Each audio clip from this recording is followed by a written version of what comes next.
wabarakatuh.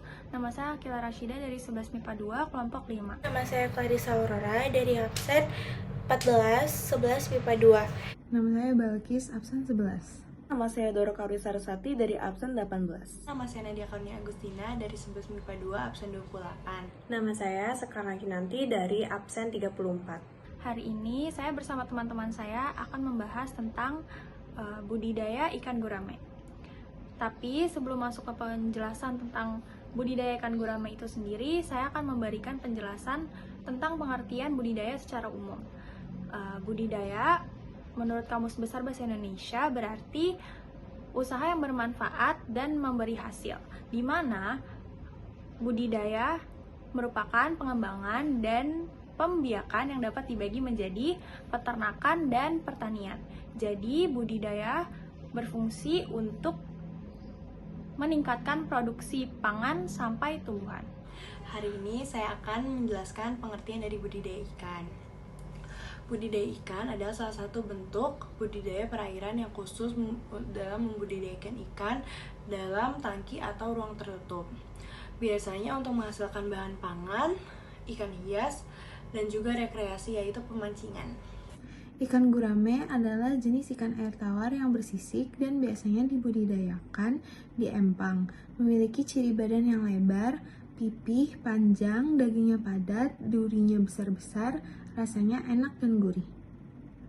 Lalu jenis ikan gurame itu ada gurame batu, gurame angsa, gurame kapas, gurame paris, dan masih banyak lainnya.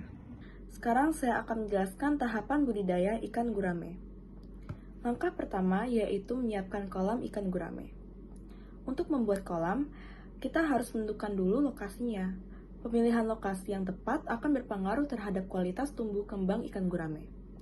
Jadi yang harus diperhatikan adalah adanya cahaya matahari langsung ke kolam ikan. Selain itu, habitat asli ikan gurame berada di suhu sekitar 26-28 derajat Celcius. Lalu, ikan gurame juga bisa berkembang dengan baik jika berada di ketinggian 800 meter di atas permukaan laut. Setelah selesai membuat kolam, masih ada beberapa hal yang perlu dilakukan, yaitu membersihkan kolam sebelum diisi bibit ikan gurame.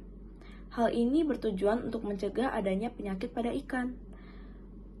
Untuk ketinggian airnya tak boleh kurang dari 50-75 cm. Setelah itu, diamkan kolam sekitar 1 minggu, lalu masukkan bibit ikan gurame kurang lebih berusia 2 bulan.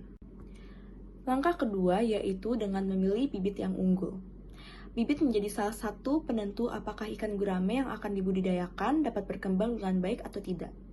Maka kita juga harus memilih bibit yang sehat, sehingga bibit akan berkembang menjadi ikan gurame yang berkualitas saat panen tiba. Namun tentu saja hal ini juga harus dibarengi dengan perawatan yang baik. Disarankan untuk mencari bibit tidak terlalu jauh dari tempat tinggal agar mengurangi resiko terjadinya kematian bibit. Lalu langkah ketiga adalah memberi makan ikan gurame. Proses ini itu juga akan sangat berpengaruh terhadap hasil panen Anda. Jadi usahakan untuk memberi pakan yang mengandung protein nabati dan hewani yang cukup bagi gurame. Dan pemilihan jenis pakan juga perlu dilakukan. Jangan memberi pakan kepada ikan secara sembarangan karena dapat mengganggu pertumbuhan ikan. Selain pemberian pakan yang tepat, waktu pemberiannya juga perlu diperhatikan. Jangan sampai telat memberi makan atau jarang-jarang memberi pakan. Pakan ikan gurame mudah didapatkan seperti makanan sayuran hijau, seperti daun singkong, selada air, atau daun talas.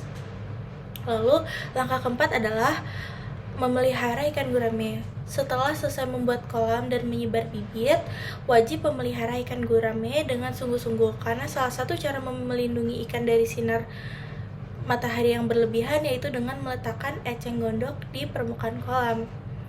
Dalam pemeliharaannya juga harus memperhatikan kesehatan ikan karena ikan gurame ini cukup mudah terserang penyakit, apalagi jika airnya kotor dan sirkulasinya ini cukup mudah terserang penyakit. Apalagi untuk menjaga dari penyakit, bisa menuangkan sanitizer setiap 2 minggu sekali, lalu membersihkan kolam dari sisa-sisa makanan dan kotoran lainnya. Pastikan untuk selalu mengamati ikan guramenya ya, karena sebab jika satu ikan sakit, ikan lainnya dapat dengan mudah tertular. Lalu ada tahap kelima, yaitu proses panen dan pemasaran. Sebelum memanen, kita juga harus memastikan beberapa hal. Ikan ini bisa dipanen jika bobotnya sudah kira-kira ada 7 ons. Jadi, jangan sampai terlalu dini untuk memanen ikan guramenya. Proses pemasaran adalah proses akhir dari proses budidaya. Biasanya masalah di pemasaran adalah produk atau ikan yang tidak sesuai dengan permintaan pasar. Nah, untuk mengantisipasi masalah tersebut atau gurame yang tidak laku, diperlukan untuk melihat situasi dan kondisi pasar. Cobalah untuk mencari tahu ikan gurame seperti apa yang diinginkan pasar sebelum masuk ke masa panen. Mengetahui strategi yang tepat, baik strategi pemeliharaan ataupun strategi pemasaran, merupakan hal yang paling penting dan harus diperhatikan. Sekian dari kelompok kami. Wassalamualaikum warahmatullahi wabarakatuh.